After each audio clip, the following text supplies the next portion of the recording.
نظام الدین کی دلی میرے خواجہ کا ہندوستان، انہی ولیوں کی چوکھٹ سے وطن کی شان باقی ہے۔ محبوب الہی سلطان المشائخ حضرت خواجہ نظام الدین اولیاء رحمۃ اللہ علیہ کا 719واں عرس دہلی شریف میں منایا جا رہا ہے۔ 22 خواجگان کی چوکھٹ ہے دہلی، اور اس دلی کو اگر دلہن کہا جاتا ہے تو اس دلہن کے جو دولہا ہیں وہ محبوب الہی حضرت خواجہ نظام الدین اولیاء رحمۃ اللہ علیہ ہے۔ تو آج یہ عرس منایا جا رہا ہے دلی سے۔ یہ خوبصورت روحانی تصویریں آپ دیکھ رہے ہیں حضرت کے عرس مبارک کے موقع پر آستانے کو سجایا گیا ہے آپ کی اسکرین پر۔ یہ حضرت ابوالحسن طوطی ہند امیر خسرو رحمۃ اللہ علیہ کا آستانہ ہے، جو حضرت محبوب الہی کے بڑے چہیتے خلیفہ ہیں، جو آپ ہی کے قدموں میں آرام فرما رہے ہیں۔ تمام لوگوں کو عرس کی بہت بہت مبارکباد۔ جو لوگ بھی ہمیں جہاں سے بھی دیکھ رہے ہیں، سرحد کے اس پار سے دیکھ رہے ہوں یا اس پار سے، یا دنیا کے کسی بھی کونے سے دیکھ رہے ہوں، محبوب الہی کے عقیدت مند جس طرح سے خشکی میں پائے جاتے ہیں اسی طرح سے تری میں بھی پائے جاتے ہیں۔ سرحد کے اس پار بھی اور سرحد کے اس پار بھی دنیا کے ہر کونے میں نظام الدین اولیاء کے چاہنے والے ہیں،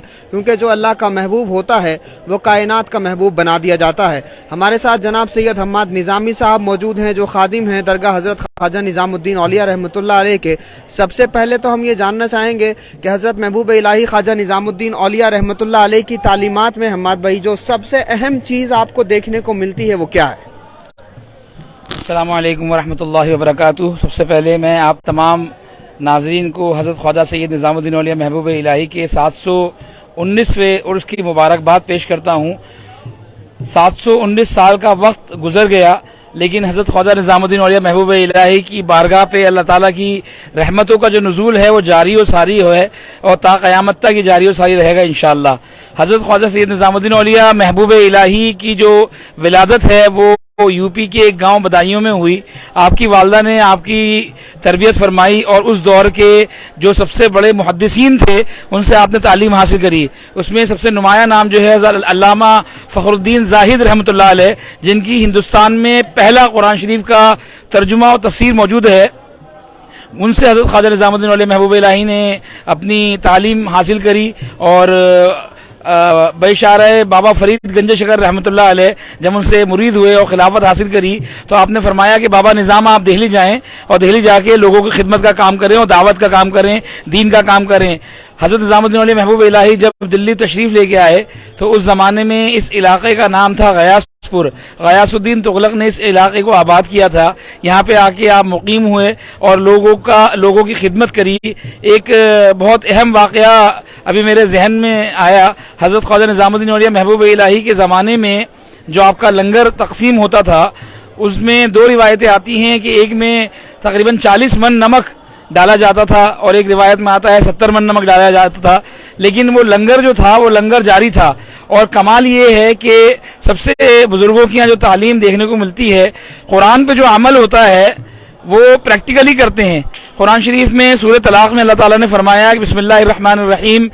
وَمَن يَتَّقِ اللَّهَ يَجْعَل لَّهُ مَخْرَجًا وَيَرْزُقْهُ مِنْ حَيْثُ لَا يَحْتَسِبُ وَمَن يَتَوَكَّلْ عَلَى اللَّهِ فَهُوَ حَسْبُهُ، یعنی جو تقوی اختیار کرتا ہے، جو اللہ کے ڈر سے گناہوں سے بچتا ہے، اللہ اس کے لیے راہیں کھول دیتا ہے اور اس کو رزق ایسی جگہ سے دیتا ہے جہاں سے اس کا گمان بھی نہیں ہوتا۔ وَمَن يَتَوَكَّلْ عَلَى اللَّهِ فَهُوَ حَسْبُهُ، بس جو اللہ پہ توکل کرے، اللہ پہ یقین رکھے، اللہ اس کے لیے کافی ہے۔ تو یقین اللہ کی ذات پہ اتنا زبردست تھا کہ کبھی کسی کے آگے ہاتھ نہیں پھیلایا، اور لنگر کا جو اہتمام کیا، اللہ کی مخلوق کو کھلانے کا جو کام کیا، اس کی کوئی مثال چشتیہ سلسلے کے کسی بزرگ کے یہاں نہیں ملتی ہے۔ حضرت خواجہ نظام الدین اولیاء محبوب الہی کا معمول تھا کہ عصر کی نماز کے بعد آپ اپنے مریدین کے ساتھ گشت کے لیے جایا کرتے تھے۔ آپ نے دیکھا کہ ایک خانقاہ کے قریب ایک ہندو عورت ہے بڑھیا، جو کنویں سے پانی کھینچ رہی ہے، اس کو بڑی مشقت ہو رہی ہے پانی کھینچنے میں۔ تو آپ گئے اور ان سے کہا کہ مائی، جب نہر بہ رہی ہے برابر میں میری خانقاہ کے قریب، تو تم یہ کنویں سے پانی کیوں کھینچ رہی ہو، اتنی مشقت کر رہی ہو؟ تو فرمایا بابا جی ایسا ہے کہ ہم غریب لوگ ہیں، ہماری کوئی اولاد نہیں ہے، اور یہ میرے شوہر ہیں اور میری کوئی اولاد نہیں ہے، ہم لوگ جو ہے کنویں کا پانی پیتے ہیں، اور کنویں کا پانی جو ہے وہ بھاری ہوتا ہے اور دیر تک کھانا ہمارے پیٹ میں رہتا ہے، ہم 2 وقت کا کھانا نہیں کھا سکتے، ہماری اتنی طاقت نہیں ہے کہ ہم کام کریں۔ حضرت خواجہ نظام الدین اولیاء محبوب الہی نے وہاں پہ ایک انسانیت کی اور آدمیت کی بہترین مثال پیش کری۔ ان کے خانقاہ کے جو لنگر خانے کے انچارج تھے خواجہ اقبال صاحب، ان سے کہا کہ آج سے اقبال صاحب آپ کی ذمہ داری ہے کہ دونوں وقت کا کھانا میرے لنگر خانے سے ان کو پہنچایا کریے، اور کہا کہ مائی آپ نہر کا پانی پیا کریے اور لنگر خانے سے کھانا میرا آپ کا آئے گا۔ تو وہ جو دل میں جگہ کری وہ بڑھیا بوڑھے جو ہندو تھے کہ انہوں نے اتنا اکرام کیا حضرت محبوب الہی کا کہ اپنی زندگی کے آخری لمحات تک حضرت محبوب الہی کے معتقد رہے۔ اور یہ سلسلہ، یہ صرف ایک مثال میں نے آپ کو دی ہے، یہ تمام مریدین اور تمام آنے والے زائرین اور جو خدمت گزار تھے محبوب الہی کی خانقاہ میں آتے تھے، سب کے ساتھ آپ کا یہی معاملہ تھا۔ اور حضرت امیر خسرو رحمۃ اللہ علیہ جو آپ کے بہت چہیتے خلیفہ ہیں، اور طوطی ہند کا بھی آپ کو لقب دیا ہے، حضرت امیر خسرو رحمۃ اللہ علیہ سے جب کوئی سیاسی جماعت کے لوگ آتے تھے تو حضرت امیر خسرو رحمۃ اللہ علیہ خود ملاقات فرماتے تھے اور پھر ان کا حال پورا حضرت محبوب الہی کو بتاتے تھے، اور حضرت محبوب الہی جو ہیں وہ سب پہ شفقت فرماتے تھے، اور یہ سلسلہ آج تک جاری و ساری ہے۔ الحمدللہ۔ تو یہ بہت خوبصورت بات ابھی جناب حماد نظامی صاحب نے بیان فرمائی لنگر کے حوالے سے، اور جس طرح سے صوفیہ کے دل میں آدمیت کا درد ہوتا ہے وہ واقعی قابل تقلید ہے، اور اسی راستے کو ہم نے چھوڑا ہے، اسی وجہ سے مشکلات ہمارے لیے پیدا ہوئی ہیں۔ اسلامک اسکالر مولانا غلام رسول دہلوی صاحب بھی ہمارے ساتھ موجود ہیں، تصوف پہ بہت گہری معلومات رکھتے ہیں، اور اہم بات یہ ہے کہ ان کی جو معلومات ہے وہ بڑی اوتھینٹک ہوتی ہے، کتابوں پر بڑی گہری نظر ہے، بہت اچھا لکھتے بھی ہیں اور بہت اچھا بولتے بھی ہیں۔ محبوب الہی خواجہ نظام الدین اولیاء رحمۃ اللہ علیہ کی دہلی میں ایک زمانے سے رہتے ہیں مولانا غلام رسول دہلوی صاحب، کیا کہنا چاہیں گے غلام رسول بھائی محبوب الہی رحمۃ اللہ علیہ کی شخصیت کی جو ہمہ جہت پہلو ہے؟ میں چاہتا ہوں کہ ہر پہلو پر دو الفاظ آپ کہیں تاکہ لوگوں کو پتہ چلے کہ خواجہ نظام الدین اولیاء صرف جو ہے حق ہو کرنے کی یا حق ہو کی صدائیں لگانے والے صوفی نہیں تھے، بلکہ وہ درسگاہ کے اپنے زمانے کے بہت بڑے عالم بھی تھے۔ سب سے پہلے میں مبارکباد دینا چاہوں گا محبوب الہی سلطان دہلی کے اس عرس کے موقع پہ۔ بہت خوبصورت بات مختار اشرف صاحب آپ نے کہی تھی کہ اگر ایک طرف دہلی دلہن ہے تو اس کے دولہا محبوب الہی ہیں۔ حقیقت یہ ہے کہ یہ جو عرس کو سیلیبریٹ کرتے ہیں ہم دراصل دلی کی دلہن کے اس دولہا کی شادی کے طور پر اسے سیلیبریٹ کرتے آئے ہیں۔ یہ جاننا بہت ضروری ہے کہ عرس جس کے معنی ہوتی ہیں شادی،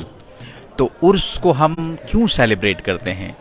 بہت کم لوگ جانتے ہوں گے کہ عرس کے اصل معنی یہ ہوتے ہیں ڈیوائن یونین، چونکہ یہ وہ نفوس قدسیہ ہیں، یہ وہ پاک روحیں ہیں جو عالم ارواح سے آتی ہیں اور عالم برزخ میں جی رہی ہوتی ہیں۔ وہ اس دنیاوی زندگی کو عالم برزخ سمجھ کے جیتی ہیں، they are in the world but not part of it, اور اسی یقین کے ساتھ جیتی ہیں کہ ہم آئے ہیں، ہم وہ روحیں ہیں کہ جو اپنے محبوب حقیقی کے پاس سے آئے تھے، اور ہماری خوشی کا سب سے بڑا موقع تب ہوگا جب ہم وہ وصال حاصل کریں گے، جب ہم اپنے محبوب حقیقی سے جا ملیں گے۔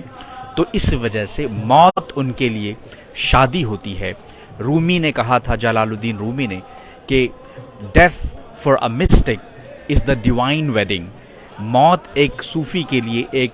اللہ کے برگزیدہ بندے کے لیے، ایک عاشق الہی کے لیے ایک ڈیوائن ویڈنگ ہوتی ہے۔ It is a wedding with the divine. یہ خدا کے ساتھ وصال حقیقی ہے، یہ محبوب حقیقی کے ساتھ ملنا ہے۔ تو اس ملاقات کو، اس ملنے کو، اور اس ملنے کی تڑپ میں جو زندگی بھر یہ روحیں تڑپی ہوتی ہیں، اس کو جب وہ ملن کا وقت آتا ہے تو اسے وہ سیلیبریٹ کر رہی ہوتی ہیں وہ روحیں، اور اسی خوشی میں ہم لوگ بھی یہ عرس مناتے ہیں۔ آپ نے دوسری بات بہت اہم کہی کہ جو درد دل ہے، جو غم ہے، پوری دنیا کا درد انہی کے جگر میں تھا۔ درد دل کے واسطے پیدا کیا انسان کو، تو یہ وہ انسان تھے جنہوں نے اپنا تو درد بالکل بھلا دیا تھا، لیکن ہر غریب محتاج کا درد، ہر درد کے مارے ہوئے کا درد،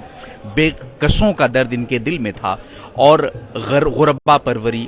اور مشکلات میں لوگ جو پھنسے ہوتے تھے انہیں نکالنے کا جو کام انہوں نے کیا ہے، بے شمار واقعات ہیں۔ تیسری چیز جو اہم ہے وہ یہ ہے کہ ان کی جو سوشل ایکٹیوزم تھی، انہوں نے کس طور پر اپنے زمانے میں، جب کہ کوئی این جی او کا کانسیپٹ نہیں تھا، جب کوئی